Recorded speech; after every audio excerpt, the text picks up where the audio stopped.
control. Breach in 5, 4, 3.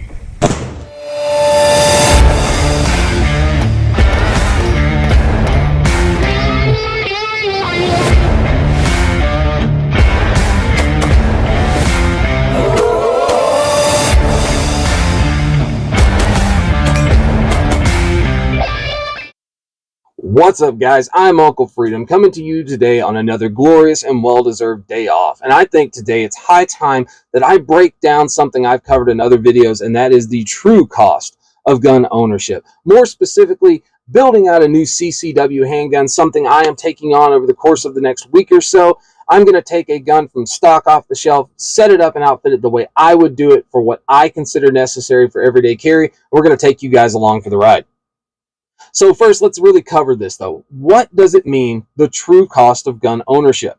Well, the gun we're going to actually look at here is this new guy here. This is a Gen 5 or Slimline Glock 48 MOS in the Skydos Cerakote in burnt bronze. Absolutely beautiful gun. For those of you that don't know, the 48 is a little Slimline 10-rounder here with the same grip length as a Glock 19 and same barrel length, which I find amazing. It's just very slim, which I am excited about. So what we're talking about with the initial purchase on the gun is $550 to get this from somebody else to your house, tax not included. So people, when we talk about buying a gun, that's the part of it we talk about. Oh, I got it for $500. We talk about the other stuff, like I put a flashlight on it really arbitrarily, even though that costs you money. And it's a part of the cost of ownership of that handgun. So let's look at this true cost of ownership of what this will be once it's completely built out. So first off, this comes with 2 Glock 10-round magazines. These are really decent mags. A little slim for my taste, like in the hand, but I'm just so used to normal double stack mags. However, the good news is these are relatively inexpensive at about $20 a mag. There are other options like the Shield magazine that is a 15-rounder. However, something to keep in the back of your head, especially if you've never owned one of these, which is if you decide to run the Shield magazine, you have to replace your mag release with a steel version so you can use that mag, but it's not recommended to use it with these because the steel mag release will chew up your factory mag. So won't be doing that, though. Palmetto State Armory's got their new version of it. I want to get a couple of those and actually try them. So what did I get? These are real numbers, guys. These are numbers from the last 7 days as I started building this out and buying the stuff I needed, waiting on it to come in now. But these mags are about $20 a piece. If you don't know how many mags I think you should have, go back and check out my magazines, how many I carry and how many do you need video. I'll link a card somewhere in the thing for this. So these guys are about $20 a piece. I picked up 5 more, so that's $100 more into here. I know somebody's going to be like, well, you have 2. That's good. I don't like doing hollow point shuffle every time I go to the range, and I spend a lot of time at the range. I also like having a 3rd mag in addition to the 2, the one in the gun, the one that's carried on me, or actually, in case magazine. So 5 more additional mags, another $100 added to the cost of this gun. Next up is going to be a holster, because without a holster, this is an uncaged tiger turned loose in the food court at your local zoo. It's a bad idea. You need a holster.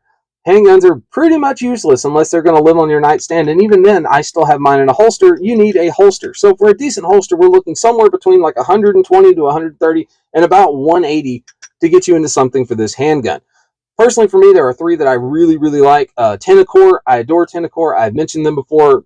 Not a sponsor of the channel. They're just an excellent company. Second would be T-Rex Arms with their sidecar design. I don't care how you feel about Lucas. I like their holsters. They're very comfortable, and I've been running them for years. And last, but certainly not least, would be Tier 1 Concealed. They are more expensive, but man, they're pretty. So the holster I went for this gun is a T-Rex sidecar 2.0, new sidecar, whatever you want to call it, in red for this and then white for the mag carrier because Roll Tide, that's why. Don't hate. I root for Nebraska too, so that sucks. Anyway, so new holster for this gun, $150.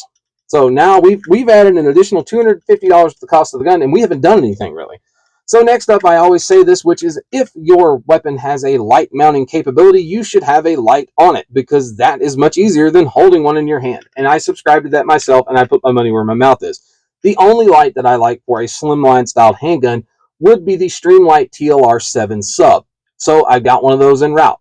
Food for thought, pro tip, if you are going to run a light on your handgun, that is going to happen. Do not buy your holster first. Buy your light and your holster at the same time once you've made that determination. Otherwise, you will buy a holster and then then you'll get your light, and then you can't carry your gun, and then you have to have another holster made. So buy your holster for the light you intend on running. That way you're already ahead of the game. TLR 7 sub on this guy, $130.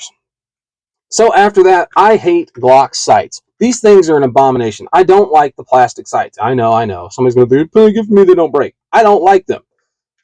Something I keep in mind with this Glock MOS is the actual mounting system here. So the mounting system for the Glock MOS, especially in the 48 or 43X, is cut for the RMSC footprint, which means that a lot of these little optics that we run will actually mount directly to the slide, making them sit lower, and I can actually get a lower fifth co-witness with the factory Glock sights.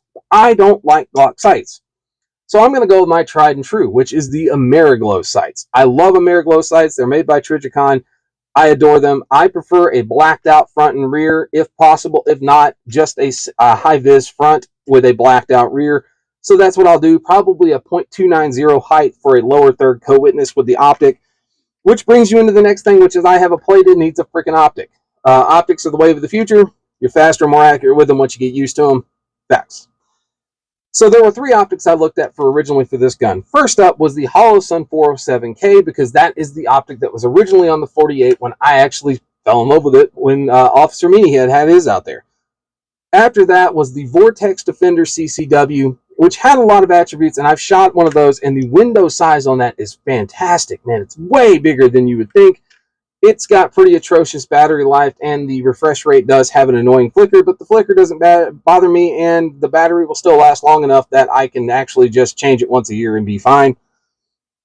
And the third, but certainly not least, is the CNS Precision, now a proud supporter of this channel. So guys, go check them out. I'll have links coming up in the future for you to actually go and check those guys out, as well as a discount code. CNS makes fantastic optics and the best factory mounting plate options for Glock or anybody else, and they're actually going to be remedying an issue I've had with my SIG since I got it, and I can't wait to show you guys the process and the great work they've done over there at CNS Precision. So go check them out. Stay tuned for the discount code and a cool link. Every time you buy something through the link, it does help the channel, so I appreciate it, and I'm sure they will too. So the first optic going on here is the Vortex Defender CCW. $250 for this optic. I do like the optic. All of the cons I've mentioned, regardless, I really like that optic. So I'm looking forward to actually taking it, running it through its paces. This is also going to be the test platform for some of the micro dots, so we can actually see what's what on those. So I'm excited about that. Looking forward to it coming in, but that's an additional $250. Something else Glocks get from me is an extended mag release. I do not like Glock's factory mag release. I like an aluminum extended mag release, preferably the one from Hive Technologies, which is about the only thing they make that I love. So I'll have one of those coming in. That's an additional $30. And then this gun is slim enough that I will be able to put a mag well to facilitate a easier, faster reload. I'm going to get one of those from Tyrant. Looking at about $65 for that mag well. So that brings my initial ownership cost of this gun to $1,335. Again, real cost of ownership, not what you paid for the gun. $1,335. But that's not all. Billy Mays, that's not all. I have to go out and actually follow a procedure that I have for carrying a firearm, which is if this will not cycle 500 rounds without a failure of 124 grain NATO spec ammo, so a plus B 124 grain projectile, I am not going to carry it. That's also the time when I get an initial zero on an optic. I make sure that the sights are where they need to be, and I just go out and get a really good feel for the gun with a little bit hotter ammo, getting my consistency on my draw, doing some at night where I'm getting consistent light activation. So that's a part of it. That's $150 more. And that's a part of your ownership cost. That's just to get ready to carry this. But there's still one more shooting. My standard says that for every gun that I have concealed carry, it needs to run 10 magazines of my proposed concealed carry defensive ammunition flawlessly. It's got to be accurate, and it's got to run it flawlessly. That means for this guy, that is 100 rounds of a defensive load. So the load I am actually looking to put in this, because of the barrel length here, is going to be the Hornady Critical Duty 135 grain plus P. If I get this right on the first try and it cycles it flawlessly, it'll only cost me $130. If I get it wrong, I will have to go back to the drawing board with things like Gold Dot, HST, and actually find something that really works. But I'm shooting for that, and we're going to write the numbers as if I get it right on the first try, which we'll find out. but the defensive ammo cost would be $130. Then there's also reloading the mags of this stuff with an additional 20 to 30 rounds of ammo, so probably another $60 on top of it. So that brings our total ownership without stocking the mags to carry this for the first day. We are talking about $1,605. We want to talk about the true cost of ownership of a firearm, the parts that people leave out because we just arbitrarily speak of things like, I got a flashlight, and then we don't mention anything else. Cool, you got a flashlight. The flashlight was like $130, and your new holster was $150 because you bought the light later and were carrying the gun without it. So it's expensive to do this, but don't let that deter you from being a good gun-toting American. Do it in stages. I will say, first and foremost for me, I know I'm going to need extra mags. That's going to happen immediately. I know I want a light on this gun, but I also know that that means the holster needs to work for the light. So those things go first. That's more important to me than a lot of the other stuff. But more important than even that light is going out and running this gun and making sure that I am able to run it effectively and that I am accurate with it and the gun is reliable. So the ammo is going to be the most important part, followed very closely by extra mags and a flashlight and a holster to fit that. And then you can upgrade your sights as you want to once you get some more time into the gun, figure out what you want for height, test out some different optics, play with your friend's stuff, and then add the optic that you want to the gun. Maybe you do or don't want a mag well, maybe you do or don't want an extended mag release, but there are lots of options out there. But yeah, true cost of ownership. This $550 initial purchase turned into $1,605, and I didn't even put ammo into the mags to carry for the first day. That's real life. That's what it takes to take a gun, for me, with my standards, from the shelf to the range, into my pants, and out for daily duty. So guys, stay tuned because we'll have videos coming up where I actually outfit this. Should start filming that this week. On to be a great time all the way around.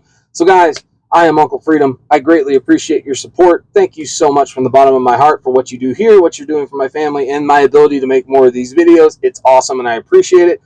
Guys, go ahead and like, subscribe, tell a friend. We're growing over 9,000, and if you haven't had a chance and you're interested at all in sniper weapon systems, check out the previous video with me and Officer Meany where we actually go over our actual sniper weapon systems for law enforcement. So again, guys, take care of yourself, take care of each other. I'll see you later.